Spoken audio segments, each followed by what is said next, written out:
यतोऽन्वयात्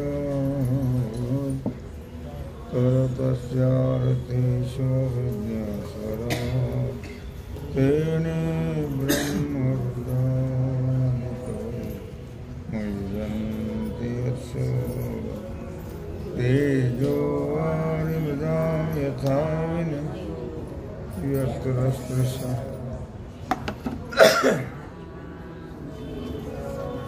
निरस्तकुहकं सत्यं परं सत्यं परं सत्यं परं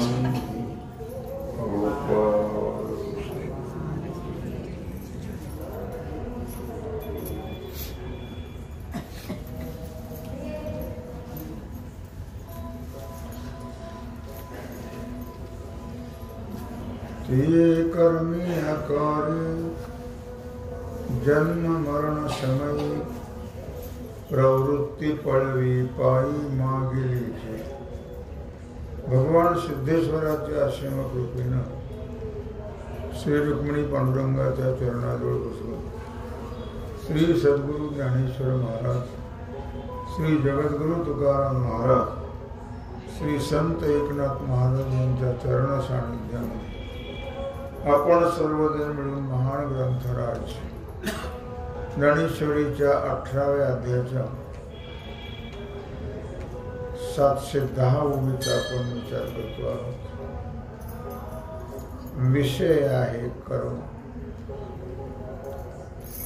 तिये कर्मी आकारी जन्म मरण समयी प्रवृत्ती पळवी पायी मागिली। अर्थात जन्म मरणाचा प्रसंग ज्याच्यामध्ये आहे आणि नरकाचा प्रसंग ज्याच्यामध्ये आहे, अशी जी कर्म आहेत की ज्याच्यामुळे आपल्याला जन्म मरणाचं दुःख प्राप्त होऊ नये, ज्याच्यामुळे आपल्याला नरकवासाची प्राप्ती होऊ नये, अशा प्रकारची जी कर्म आहेत ती कर्म न करण्याबद्दल जी बुद्धी निर्माण होते, जी प्रवृत्ती निर्माण होते, त्या प्रवृत्तीला मागच्या पायानेच पळवल्या जात। ती आहे सात्विक बुद्धी।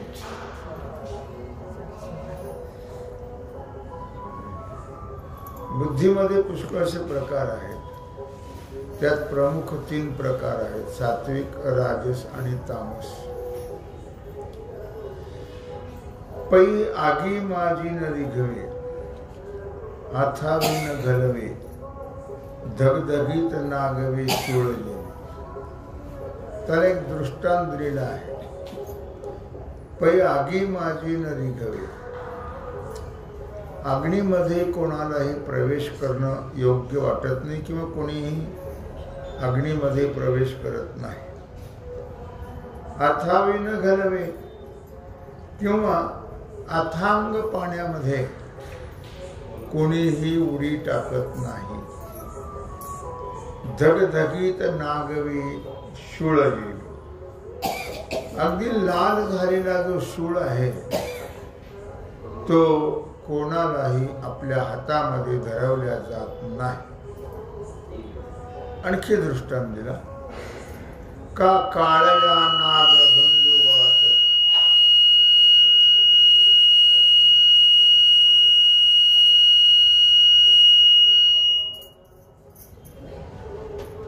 देखोने न घालवे हात,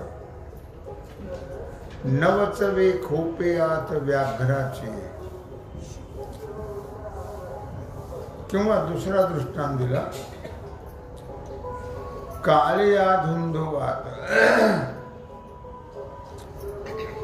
अगदी फुचकारा टाकणारा जो काळा सर्प आहे, त्या काळ्या सर्पाला पाहिल्यानंतर कोणीही त्या सर्पाच्या बिळामध्ये हात घालत नाही आहे। किंवा नवचवे खोपियात व्याघ्राची, किंवा वाघाच्या जाळीमध्ये म्हणा, जाळीतच राहतो वाघ, वाघाच्या जाळीमध्ये कोणीही प्रवेश करत नाही.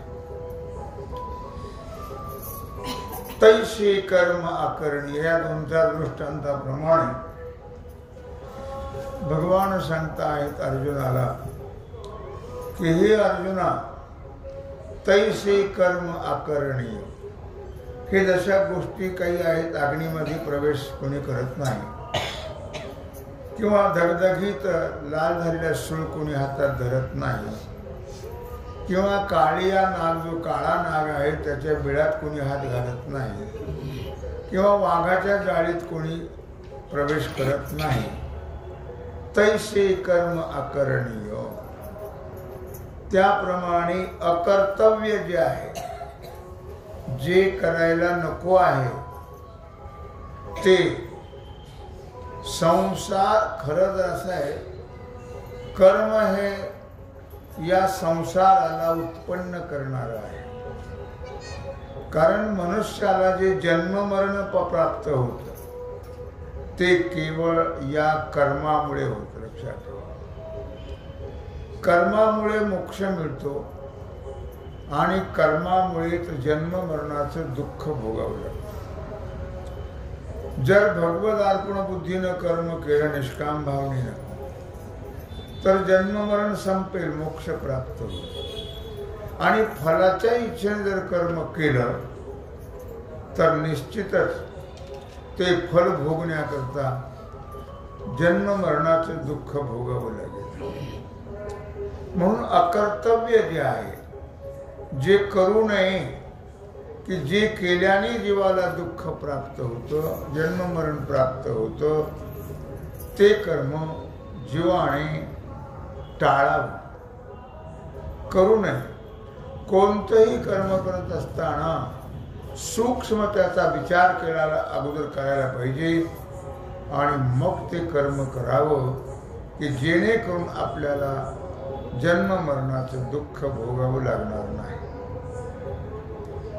अशी जी बुद्धी आहे ती बुद्धी उत्पन्न होणं, तिला सात्विक बुद्धी असं म्हणतात. वाढिले रांदोनी विखे, तेच जाणीजे मृत्यू न चुके, तेवी निषिद्ध का देखे, बंधा तेजे. वाढिले रांधोनी विखे, विष घालून शिजवलेलं अन्न ताटात वाढलं आणि ते खाल्लं तर मृत्यू कधीही चुकणार नाही. तेवी निषिद्धिका देखे, बंधाते गा, किंवा बंधाते जे. त्याप्रमाणे निषिद्ध कर्म जे आहे ते बंधाला प्राप्त करून देत. जन्म मरण हा बंध आहे, लक्षात ठेवा. निषिद्ध कर्माने बंध प्राप्त होतो, म्हणजेच जन्म मरण प्राप्त होतं, म्हणजे दुःख भोगावं लागतं. म्हणून मनुष्य जन्म मिळालाय ना, मग खूप त्याचा विचार करणं गरजेचं आहे. खूप विचार करूनच कर्म करावं. कारण कुठलंही तिकीट काढायचं झालं तर त्याच्याकरता जंक्शन स्टेशन हा मनुष्य देह आहे. मग कुठलं खालचं तिकीट असेल जीवजंतूचं, वरचं स्वर्गाचं तिकीट असेल, ते काढण्याची जागा, ते स्टेशन म्हणजे हा मानव देह आहे. या मानव देहातूनच ऊर्ध्वगती किंवा अधोगती प्राप्त होत असते. मग बंद भय भरिती, तिये निषिद्धी प्राप्ती,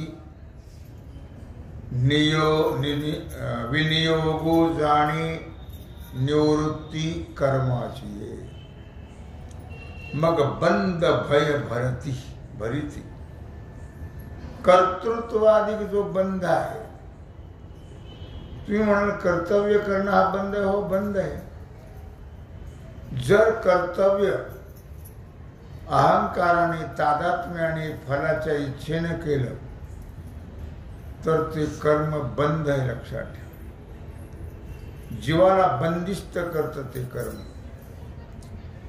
म्हणून तर म्हटलं भगवंताने कर्मानुबंधीनी मनुष्य लोक. मनुष्य हा कर्माने बंदिस्त आहे, कर्माने बांधलेला आहे. कारण जीवाला कळत नाही, तो सकाम कर्म केल्याशिवाय राहत नाही. आणि सकाम कर्माचं फल या जन्मात मिळत नाही, ते पुढच्या जन्मात मिळतं. मग त्याच्याकरता ते फल भोगण्याकरता जन्म घ्यावाच लागतो. कारण ते चूक करतो जीव, आणि म्हणून त्याला बंध प्राप्त होतो, बंधन प्राप्त होतं. कारण जन्म मरण हे फार मोठं बंधन आहे. त्यामध्ये मनुष्य स्वतंत्र नाही आहे. लक्षात ठेवा. मानव देह जरी मिळाला कर्माने, तरी मानव देह सुद्धा स्वतंत्र नाही आहे. लक्षात काय?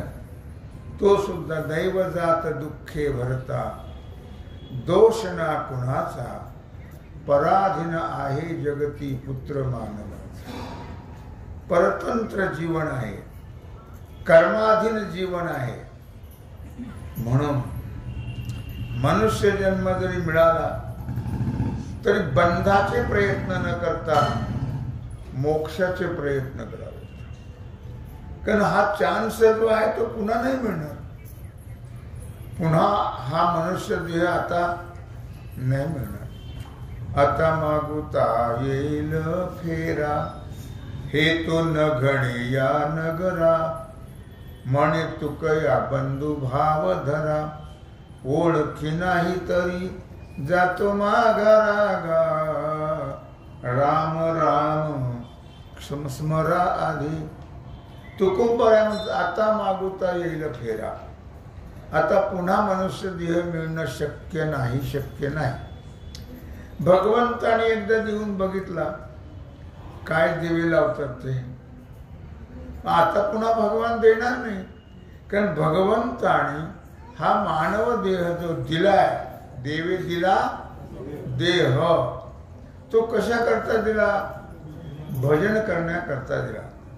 पण माणसं ते भोजनावरच घालवतात. नित्य उठोन या खावयाची चिंता, आपुल्या स्वहिता नाठविती. रोज खाण्याकरता जगतात माणसं. जगण्याकरता खावं, खाण्याकरता जगू नये. लक्षात ठेवा.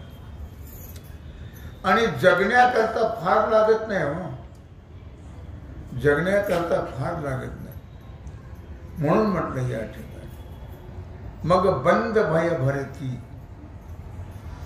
ती निषिद्धी प्राप्ती. विनियोग जाणी निवृत्ती कर्माची. आणि म्हणून कर्तृत्वादी जो बंध आहे, कर्म तर होणारच आहे, पण ते कर्म कसं करावं? भगवत अर्पण बुद्धीनं करावं, भगवंताला अर्पण करून करावं. संकल्प करून करायचं नाही. संकल्प करून जर केलं तर निश्चितच जीवाला बंध प्राप्त होतो. संकल्प आपण करतो म्हणजे आपल्या एकट्यापुरता करतो का? सगळ्याला गोळा करून येतो. द्विपद चतुष्पद सहितानाम. द्विपद, दोन पायाचे कोंबडे वगैरे सगळं. चतुष्पद, कुत्रे, मांजर, शेळ्या, चार पायाचे, या सगळ्यांना गोळा करत राहतो. द्विपद चतुष्पद सहितानाम. मग त्याच्याकरता मागणी मागत राहतो. क्षेम, स्थैर्य, आयु, आरोग्य, ऐश्वर्य, अभिवृद्धी अर्थ, हे सगळं तो म्हणत राहतो. संकल्प करून करायचं नाही. संकल्प तो नाही तुझा एका नारायणा वाचून. संकल्प केला तर फक्त भगवंताचा करावा, बाकीचा कुठलाही संकल्प करू नये. पण संकल्प करण्या इतकी आपली भक्ती नसते. नैवेद्याला गुळाचा खडा आणि संकल्प रेल्वे मालगाडी एवढा. आपण तेवढी भक्ती करत नाही. नुसतं संकल्प करून काय कामाचं.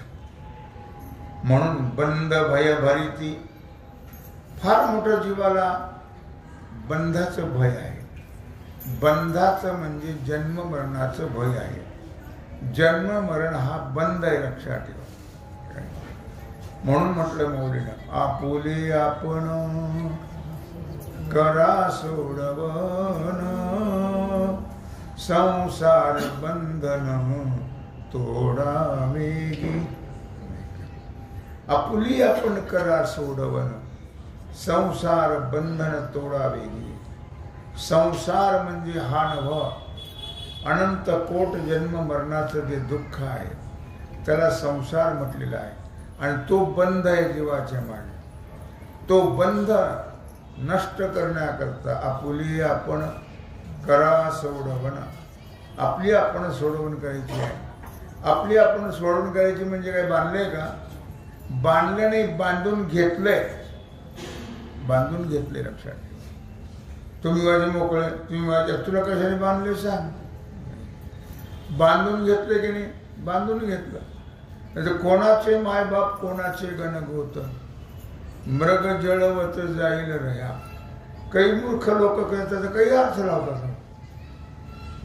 एकदा मी असं म्हटलो कीर्तनातून, आणि काही लोक कीर्तनकार ऐकायला आले. एक बाई, आणि तिनं सांगितलं की ती महाराज म्हणले कोणाचे मायबाप आणि कोणाचे काय, तू कशालाच ऐकलं. आता बावटपणा, आईची सेवा कशाला करता म्हणे.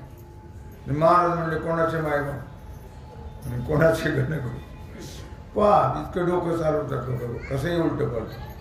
एक तर मनात तर आईबापाची सेवा करायची नाहीये सासऱ्याची, पण मग ते महाराजांचं प्रमाण पकडायचं. ते कशा करता सांगितलं, त्याचा अर्थ काय होतो, इतकं डोकं चालवायचं नाही काय. तेव्हा बंध जो आहे तो जन्म मरण रूपी संसार, ते निषिद्धी प्राप्ती. मग ते निषिद्ध कर्माने होतं. शास्त्राच्या विरुद्ध आपण जर वागलो, शास्त्राच्या विरुद्ध जर कर्म केलं तर त्याने जन्म मरण प्राप्त होत. विनियोग जाणे निवृत्ती कर्माची. मग अज्ञानाने घडेलच. अज्ञानामध्ये घडत नाही अशातला भाग नाही. अज्ञानामध्ये घडतं, पण त्या पापकर्माच्या निवृत्ती करता प्रायश्चित्त सांगितलेलं आहे. त्याचा विनियोग सांगितलेला आहे. प्रायश्चित्त करायचं आहे. काय प्रायश्चित्त करणार? फार सोपं प्रायश्चित्त आहे त्याला. हरिमुखी गाता हरपली चिंता, त्या नाही मागुता जन्म घेणे. नाही का, प्रायश्चित्त आहे भगवंताचं भजन करणं. किती वेळ करणं? 5 मिनिटं, 10 मिनिटं, अखंड. जिबले तुला काय धंदा, घडी घडी भजावे गोविंद.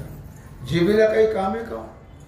लोकांचे कुटाणे जर सोडले तर, आणि आपल्याला तेवढा धंदा फार असतो माणसात.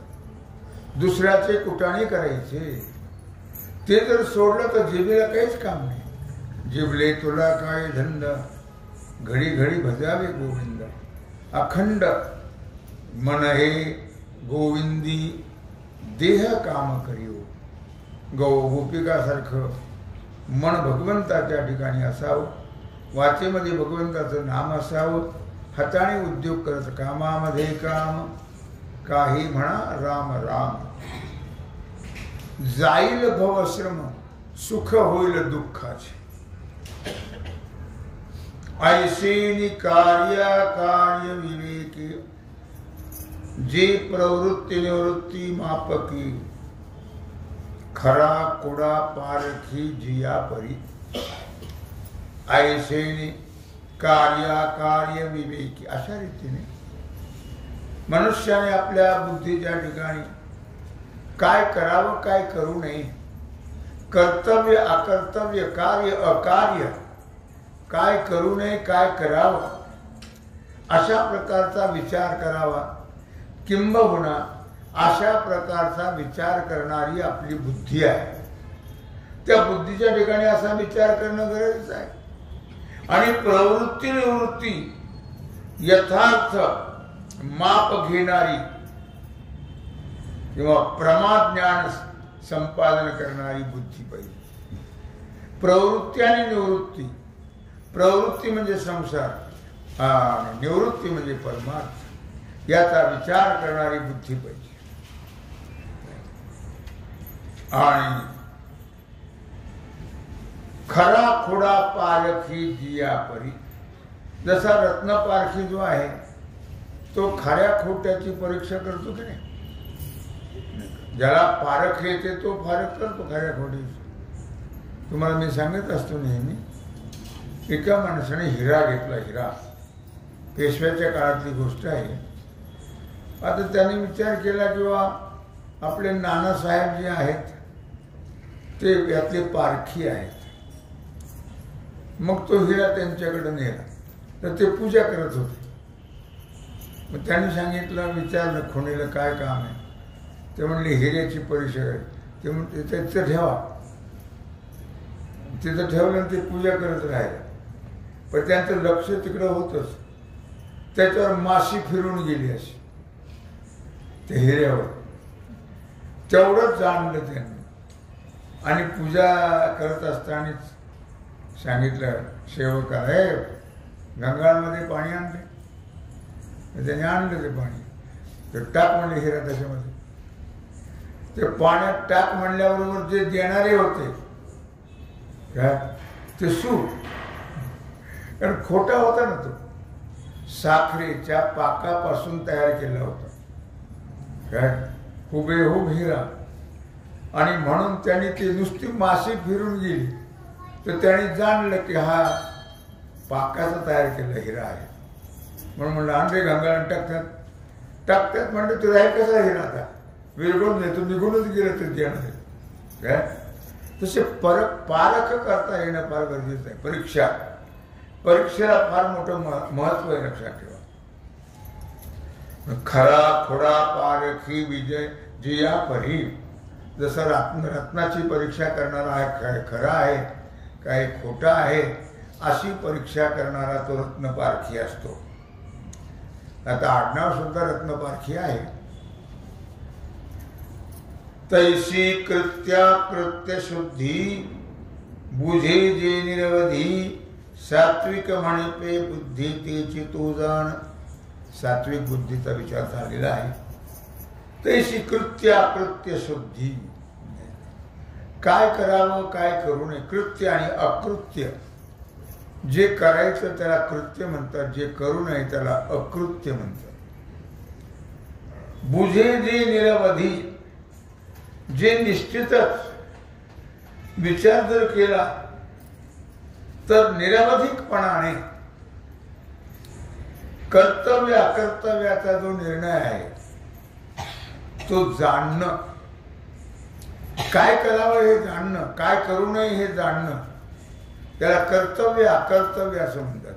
याचा निर्णय करणारी जी बुद्धी आहे बस त्या बुद्धीला नाव आहे सात्विक बुद्धी. बऱ्या वाईटाचा चांगल्या वाईटाचा विचार करणारी, पापपुण्याचा विचार करणारी, धर्माधर्माचा विचार करणारी जी बुद्धी आहे तिचं नाव आहे सात्विक बुद्धी.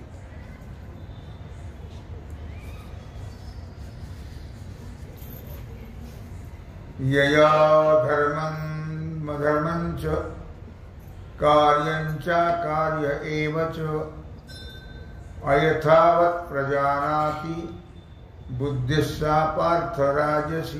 आतापर्यंत आपण जो विचार केला तो सात्विक बुद्धीचा केला.